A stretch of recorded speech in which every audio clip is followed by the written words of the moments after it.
सभी को नमस्कार। मैं लेक्चरर संतीर सिंह स्वागत करता हूं आपका इस कंप्यूटर क्लास में। आज का हमारा टॉपिक एमएस ऑफिस का सेकंड पार्ट। हम पढ़ रहे थे सूचना प्रौद्योगिकी के टूल्स, प्रोसेसिंग के जो टूल्स हैं, उपकरण हैं, उसमें एमएस ऑफिस के बाद एमएस ऑफिस में हमने एमएस वर्ड को पढ़ा था। आज Microsoft power point, MS power point पर बात करेंगे। एक खुशी की बात है, अपने जिस तरह से चल रहे हैं, सीईटी का जो एग्ज़ाम हुए हैं उनमें उस तरह के प्रश्न आ रहे हैं। अब आप ये देख के मत घबराना, मैंने कंक्लूज़न कर लिया था जो बीए बेस पे सीईटी है और जो ट्वेल्थ बेस पे है। ट्वेल्थ वाला अपने मैटर के अकॉर्डिंग ही रहा है। बस फ़र्क ये है कि हमने PowerPoint, Excel, MS Word की क्लासें अभी स्टार्ट अब की है, तो इसमें से प्रश्न ज़्यादा आए हैं, तो हम ये सोचने लगते हैं कि प्रश्न शायद कम आए हैं क्लासेज में। जितनी क्लासें हमने लगाई हैं उसमें से अगर प्रश्न आता है तो वो अपने मैटर में से आया है। चलिए, पावर पॉइंट के बाद कल एक्सेल की क्लास रहेगी और आज जितने भी सीटी एग्ज़ाम हुए हैं उनमें पावर पॉइंट, एक्सेल और एमएस वर्ड में से क्वेश्चन आए हैं। तो आप धैर्य से भरोसा करके ऑब्जेक्टिव प्रश्नों को अच्छे से कर लेना। इनमें आपको रीट में भी प्रश्न मिलेंगे। पहला प्रश्न, पावर पॉइंट का पहला विकल्प है स्लाइड। पहला विकल्प स्लाइड है। बुक में सीधा ही लिखा होता है कि जो सीधा सीधा दिया हुआ है कि स्लाइड जो है यह जो है पहला विकल्प है। और आज का जो सेकंड पारी का पेपर आया उसमें देखो सीधा सही हम जो अब जो मैं वीडियो पढ़ा रहा हूँ ये पावर पॉइंट का काम है। एक पेज पर एक प्रश्न, ऐसे स्लाइडें चलती रहती है ना, इसके बाद ये स्लाइड, इसके बाद ये स्लाइड। प्रश्न शायद इसी तरह से था कि पावर पॉइंट में होता है और ऐसे करके ऑप्शन थे कागज़, ऑप्शन था शीट, ऑप्शन था ऐसे करके ऑप्शन थे, और एक ऑप्शन था स्लाइड।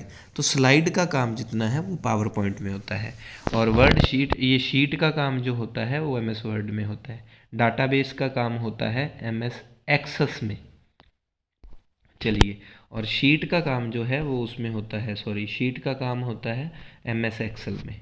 चलिए, प्रश्न संख्या 2, मुख्यतः कितने प्रकार के स्लाइड लेआउट होते हैं? मुख्यतः कितने प्रकार के? बुक में जो दिए हुए हैं 4। कितने प्रकार के? 4 प्रकार के स्लाइड लेआउट होते हैं। प्रश्न संख्या 3, किस लेआउट की सहायता से हम पहले से संधारित सामग्री का प्रयोग स्लाइड में कर सकते हैं? चलिए, पहले से जो सामग्री हमारे पास सेव है उसका प्रयोग हम कर सकते हैं किस लेआउट की सहायता से? इसका ठीक उत्तर है content layout, B number option. एक बात बताता हूँ आपको, पेपर तक जुड़े रहना। पेपर से 5 दिन पहले तक आपको जितने भी इम्पोर्टेंट, अभी मैं 200 क्वेश्चन और आपको उपलब्ध करवा दूंगा पीडीएफ के रूप में भी, तो आप जो है ना अपने मैटर में से क्वेश्चन आएंगे, इतना मुझे भरोसा है। स्लाइड शो के मैनुअल एडवांस विकल्प में अगर हम 5वीं स्लाइड पर हैं, भाई वर्क कर रहे हैं, जैसे ये चौथा प्रश्न 4 नंबर स्लाइड पर है, अब मान लो कि 5वीं स्लाइड पर है, ठीक है। मैनुअल एडवांस में जो स्लाइड शो का जो मैनुअल एडवांस है उसमें अपने जो है 5वीं स्लाइड पर काम कर रहे हैं और माउस का बाएं स्विच को हमने दबा दिया, तो क्या होता है? क्या हम चौथी स्लाइड पर आ जाएंगे, क्या हम छठी स्लाइड पर आ जाएंगे, या 5वीं पर ही रहेंगे, या तीसरी स्लाइड पर आ जाएंगे? एक बात ध्यान रखना, माउस में 2 तरह का, दाएं और बाएं। बाएं से बढ़ेंगे, बै से बायां और बै से बढ़ेंगे, इतना ध्यान रख लेना। माउस में बै से बायां और बै से बढ़ेंगे। अगर हमने बाएं स्विच को दबा दिया तो हम छठी स्लाइड पर आ जाएंगे, और अगर हमने दाएं पर दबा दिया तो हम किस पर आ जाएंगे? 4 नंबर पर। 5 से 4 नंबर पर, बै से बायां, बै से बढ़ना, तो आगे बढ़ेंगे बाएं से।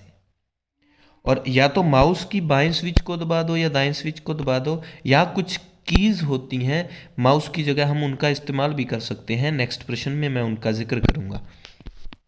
प्रश्न संख्या 5, स्लाइड शो के मैनुअल एडवांस विकल्प में कौन सी कुंजी माउस के बाएं स्विच के समान कार्य करती है। अगर हमने आगे पीछे करना है, स्लाइड को आगे पीछे करना है और हमने माउस की कीज़ को बाएं बटन को प्रेस नहीं करना, हमने क्या है कि जो हमारा कीबोर्ड होता है, कीबोर्ड की सहायता से कार्य करना है, तो कौन सी कुंजी है बाएं विकल्प के अनुसार कार्य नहीं करती। तो पेज अप कुंजी जो है ये दाएं के अनुसार कार्य करती है। किसके अनुसार कार्य करती है? दाएं के अनुसार कार्य करती है। बाकी राइट एरो कुंजी, डाउन एरो कुंजी, पेज डाउन कुंजी, ये सारी कीज़ को हम बाएं बटन के ऑप्शन में यूज कर सकते हैं। राइट एरो कुंजी, डाउन एरो कुंजी, पेज डाउन कुंजी। एक दो कुंजी और होती हैं, प्रश्नों के माध्यम से उनका जिक्र कर दूंगा। प्रश्न संख्या 6, ये अपना ऐप है। कुछ न्यू स्टूडेंट हों तो एसएस एजुकेशन ऐप डाउनलोड करें। इसमें आपको वो 200 प्रश्न भी मिलेंगे कंप्यूटर के निःशुल्क, और आपको और कुछ मैटर भी उपलब्ध रहेगा। स्लाइड शो के मैनुअल एडवांस विकल्प में कौन सी कुंजी माउस के दाएं स्विच के समान कार्य करती है। वो बाएं की बात आ गई थी, अब दाएं की। स्लाइड शो में अगर आप काम कर रहे हो, दाएं बटन को दबाते हम क्या होते हैं, दाएं बटन को दबाते हम जाते हैं पीछे। तो अगर आपने माउस का दायां बटन नहीं दबाना तो इसमें से कौन सी कुंजी है जो दाएं बटन के समान कार्य करती है। 6 नंबर प्रश्न का ठीक उत्तर है space bar. Back space, left arrow कुंजी, अप एरो कुंजी, ये सारी दाएं बटन के समान कार्य करती है। ठीक है, और वो जो है अभी ऊपर जो प्रश्न आया था वो था बाएं बटन के समान। ठीक है, बाएं बटन के लिए ऊपर हमने पढ़ दिया था जितनी कीज जो है वो काम करती हैं बाएं बटन के समान। ठीक है, अभी हमने पिछले प्रश्न में पढ़ा था, ये लो, कि कौन सी ऐसी है जो बाएं के समान कार्य नहीं करती। तो हमने इसका ठीक उत्तर था कि पेज अप कुंजी जो है वो बाएं के समान कार्य नहीं करती। अभी हमारा प्रश्न है कि कौन सी कुंजी है जो दाएं स्विच के समान कार्य करती है, दाएं के अनुसार। तो इसका ठीक उत्तर है, 6 नंबर प्रश्न का ठीक उत्तर है स्पेस बार। ये दाएं बटन के अनुसार कार्य करती है। तो अब इतना ध्यान रखना आप, दाएं स्विच के अनुसार कार्य करने वाली जो कुंजियां हैं, दाएं के नहीं, सॉरी ये ना प्रश्न उसने टाइपिस्ट ने गड़बड़ कर दी। अगर बात आती है बाएं स्विच की तो स्पेस बार जो है ये तो है बाएं के, स्पेस बार है बाएं। ठीक है, और back space, left arrow, up arrow, page up, ये सारे back space, left arrow, up arrow, space bar नहीं है, बैक स्पेस कुंजी है। Back space, left arrow, up arrow, ये सारी दाएं बटन के समान कार्य करती है, दाएं बटन के समान, दाएं कुंजी की जगह। तो अब ना थोड़ी सी इसमें मिस्टेक हो गई है, ये आप ध्यान रख लेना। 6 नंबर प्रश्न मैं हो सका तो पीडीएफ में चेंज करवा दूंगा, अन्यथा ऐसे ही शेयर करूं तो अब वो जितने देखेंगे तो उनका मिस्टेक होगी तो होगी। इसमें यहाँ पर इतना ही काम करना है कि दाएं की जगह बाएं लिखना है, कि निम्न में से कौन सी कुंजी है जो बाएं बट स्विच के समान कार्य करती है। तो 3 तो बाएं स्विच वाली ऊपर वाले में आ गई थी, 3 ऊपर वाले में हमने डाली थी ना, डाउन एरो कुंजी, राइट एरो कुंजी और पेज डाउन कुंजी, और उसमें एक स्पेस बार, ये सारी बाएं बटन के अनुसार काम करती है और ये सारी दाएं बटन की जगह। अगर हमने माउस का दायां बटन नहीं दबाना तो हम बैक स्पेस दबा के स्लाइड को पीछे कर सकते हैं, लेफ्ट एरो कुंजी दबा के भी स्लाइड को पीछे कर सकते हैं, 5 से 4 में जा सकते हैं। अप एरो कुंजी दबाकर भी 5वीं स्लाइड से 4 में जा सकते हैं। प्रश्न संख्या 7, अब से तुरंत पहले किए गए कार्य को निरस्त करने, मैंने अंडू लिख दिया, इससे आपको समझने में आसानी हो जाएगी किस कुंजी का इस्तेमाल होता है। चलिए, अभी ये प्रश्न जो है मैंने जो पीछे क्लास लगी थी, पिछली क्लास, हाँ, एमएस वर्ड की ऑफिस में जो अपनी क्लास लगी थी, तो लास्ट क्लास में मैंने अंडू और रीडू, आपको अच्छे से समझाया था? कमेंट करें। और एक बात और है आपसे, जितने स्टूडेंट यहाँ देख रहे होते हैं वीडियो को, वो सभी उन्होंने जो है अपना चैनल है उसको सब्सक्राइब ही नहीं किया, तो कृपया आप सब्सक्राइब ज़रूर कर लें। अब से तुरंत पहले अंडू के लिए सीधी सी बात है, अंडू बात आ गई कि पीछे जाना है आपको, रीडू अंडू जरूर याद रखना है आपने, REDU और अंडू। इसके लिए की जो है, रीडू के लिए हमने देखा था CTRL प्लस Y, ये रीडू के लिए था।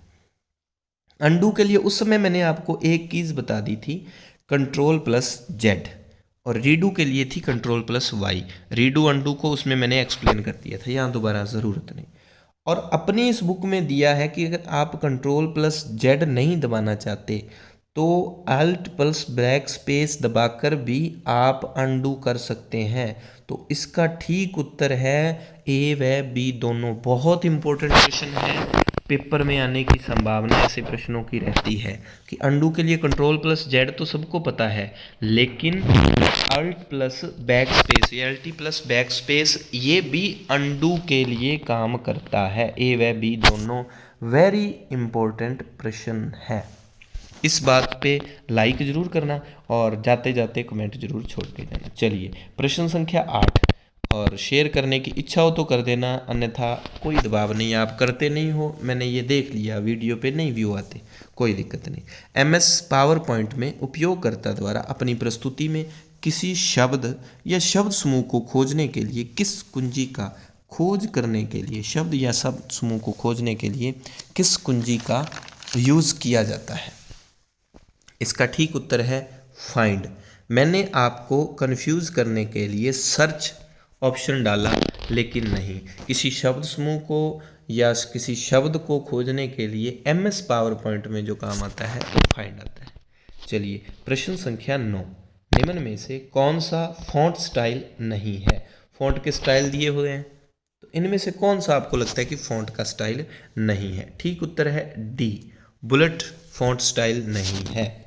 ये तो बुलेट वो ऐसे करके लगाते हैं ना डॉट से, या कुछ भी, वो बुलेट होते हैं। चलिए प्रश्न संख्या 10, एम्बोज, सुपरस्क्रिप्ट, सबस्क्रिप्ट आदि विकल्प किस मेनू में होते हैं? एक बात अगर आपके अभी माइंड में हो तो आप मेरे को ये बताओ कि पिछली जो क्लास थी उसमें मैंने आपको सबस्क्रिप्ट सुपरस्क्रिप्ट दोनों समझाए थे अच्छे से। इसका उत्तर बता देता हूँ, एम्बोज, सुपरस्क्रिप्ट, सबस्क्रिप्ट ये क्या है, किस मेन्यू में होते हैं?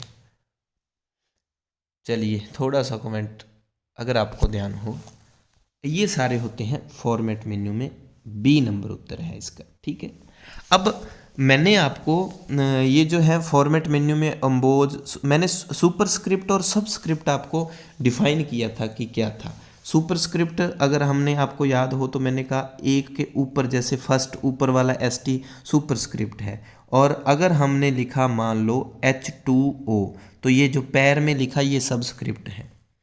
इनको लिखने के लिए मैंने कुंजियां बताई थी कि कौन सी कुंजी हम यूज़ करते हैं। सबस्क्रिप्ट के लिए कौन सी थी? सबस्क्रिप्ट के लिए थी CTRL प्लस बराबर, इक्वल निशान। कंट्रोल प्लस बराबर से सबस्क्रिप्ट मतलब किसी भी वर्ड के हम उसके पैर में नीचे हम शब्द लिख सकते हैं। और सुपरस्क्रिप्ट के लिए थी CTRL प्लस शिफ्ट और प्लस प्लस 2 बार। ध्यान रखना ये सुपरस्क्रिप्ट के लिए की थी, मैं दूसरी बार आज बता रहा हूँ, इसको याद कर लेना अच्छे से। प्रश्न संख्या 11, किसी भी टेक्स्ट को उभरा हुआ दर्शाने के लिए किस विकल्प का प्रयोग होता है? उभरा हुआ, मान लो टेक्स्ट को उभरा हुआ, उभार सा जो आता है, उसके लिए एम्बोज। तो एम्बोज, सबस्क्रिप्ट, सुपरस्क्रिप्ट ये सारे आपको डिफाइन भी कर दिए। इसके अलावा जो फॉन्ट स्टाइल में होते हैं, जो हम फॉन्ट में पढ़ते हैं, तो अंडरलाइन वगैरह, और उनको आप जानते हो। 3 बातें जो हैं बताने वाली थी फॉन्ट वाले में। फॉर्मेट मेन्यू के ये ऑप्शन होते हैं सारे, अंडरलाइन, शेडो, अलाइनमेंट, ये सारे के सारे क्या है? फॉर्मेट मेनू। आजकल क्रेज चल पड़ा है, ये भी पूछ लेते हैं कि कौन सी फाइल मेन्यू का हिस्सा नहीं है ना, इस तरह से। प्रश्न संख्या 12, निम्न में से विषम है, असंगत क्या है? क्या असंगत लगता है आपको?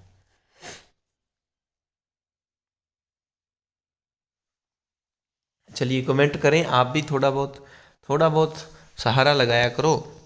Slide from out lines. अब एक बात बता दूं आपको, स्लाइड के साथ जहां भी फ्रॉम वर्ड लिखा होगा, ये वो पार्ट होगा इंसर्ट मेन्यू का,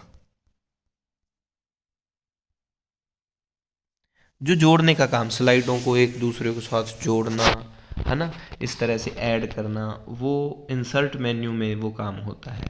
और ये सारे के सारे जो जितने जितने हैं, ये एक इंसर्ट मेन्यू का पार्ट है।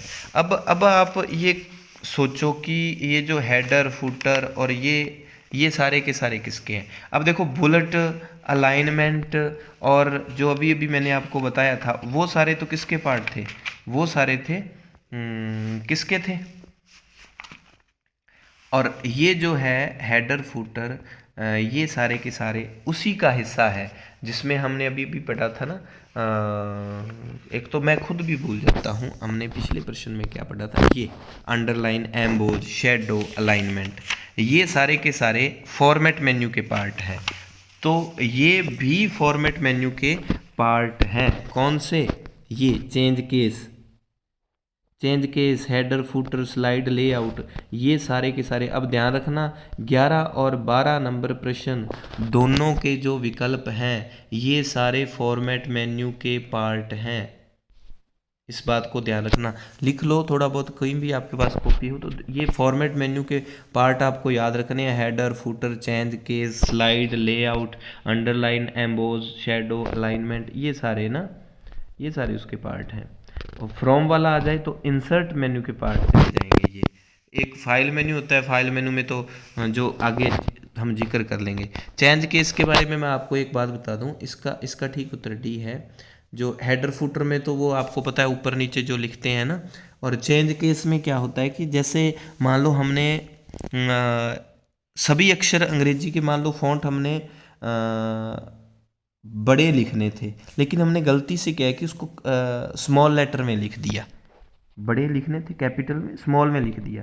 तो ऐसी स्थिति में हमें नया टेक्स्ट लिखने के बजाय हम क्या करते हैं, एक ऑप्शन ऐसा होता है जिसको हम क्या करते हैं कि पूरे के पूरे जो स्मॉल स्टाइल है उनको कैपिटल में कर सकें। तो उसके लिए चेंज केस, ये जो विकल्प है, स्मॉल से छोटे से बड़े या बड़े से छोटे करने के लिए एक साथ सभी फॉन्ट को, तो ये चेंज केस का इस्तेमाल होता है।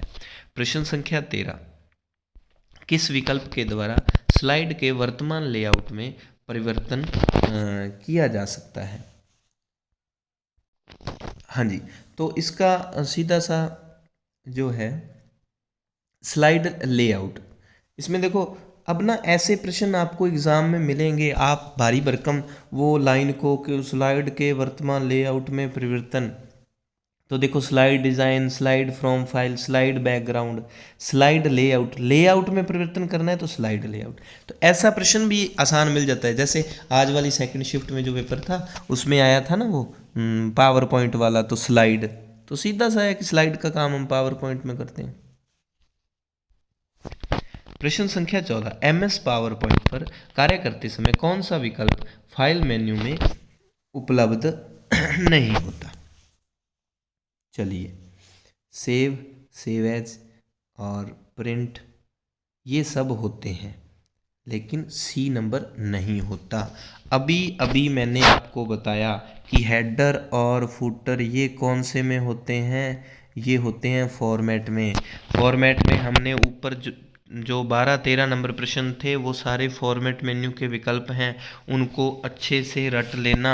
फॉर्मेट मेन्यू में क्या क्या था, header, footer, slide background, slide layout और change case, line spacing, font style, ये सारे के सारे फॉर्मेट में होते हैं। और फाइल मेन्यू में सेव एज, प्रिंट वगैरह, ये सारे किस में होते हैं? फाइल मेन्यू में। प्रश्न संख्या 15, निम्न में से कौन सा विकल्प MS पावर पॉइंट के इंसर्ट मेन्यू में उपलब्ध नहीं होता? अब इंसर्ट मेन्यू आ गया, इंसर्ट मेन्यू में मैंने अभी आपको एक प्रश्न और दिया था, उसमें स्लाइड फ्रॉम आउटलाइन, मैंने कहा था ना कि फ्रॉम वाली स्लाइड के साथ फ्रॉम वर्ड हो वो सारे इंसर्ट मेन्यू का पार्ट होंगे। अन्यथा अन्यथा अगर फ्रॉम नहीं है और स्लाइड स्लाइड ये काम लिखा हुआ है तो वो फॉर्मेट मेन्यू के पार्ट होंगे। इतना ध्यान रख लेना आप कि स्लाइड वर्ड लगा हो स्लाइड के साथ और उसके साथ फ्रॉम हो तो वो इंसर्ट मेन्यू का, फ्रॉम नहीं हो तो स्लाइड के साथ कुछ भी हो वो सारे के सारे फॉर्मेट मेन्यू के होंगे। इतना ध्यान रख लेना। और बचे हुए विकल्प जो हैं, अब देख लो इंसर्ट मेन्यू में फ्रॉम वाला तो है ही, उसके साथ date, time, clip art, object, ये सारे के सारे क्या होते हैं, इसमें शामिल होते हैं, लेकिन ओपन वाला नहीं होता। इसका ठीक उत्तर है डी। ये किसका हिस्सा है, ये है जी फाइल मेन्यू का। फाइल मेन्यू जो है उसमें होता है ओपन वगैरह, ओपन क्लोज, है ना, कॉपी पेस्ट वगैरह जो भी फाइल मेन्यू में होते हैं। प्रश्न संख्या 16, कौन सा विकल्प MS पावर पॉइंट के एडिट मेन्यू में उपलब्ध नहीं होता। लो जी, सारे मेन्यू के मुख्य मुख्य बातें दे दी है, अब आप इनको रट लेना, मुख्य मुख्य बातें, इनसे बार प्रश्न इसमें रह जाएगा। उम्मीद है माँ सरस्वती की कृपा रहे बस।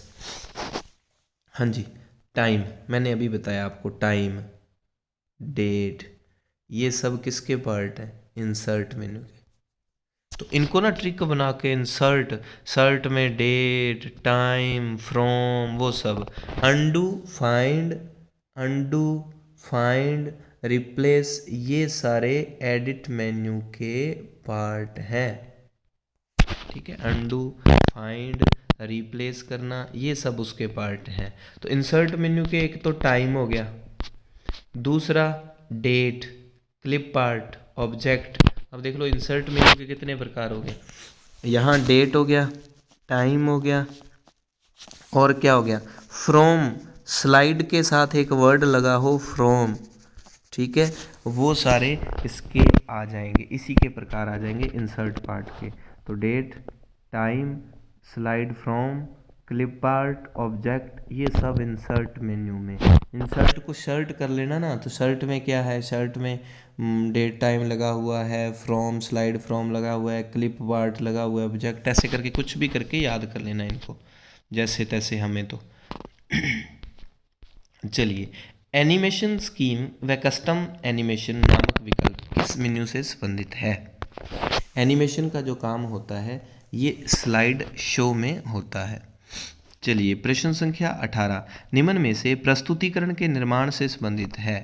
प्रेजेंटेशन, प्रस्तुतिकरण से संबंधित जो है ना ये सारे ही हैं, ये खाली है, खाली नहीं है, खाली प्रस्तुतिकरण और टेम्पलेट का प्रयोग, ऑटो कंटेंट विजार्ड, ये सभी इससे संबंधित हैं। चलिए, प्रश्न संख्या 19, चित्रात्मक प्रस्तुतिकरण हेतु उपयोगी है पावर पॉइंट।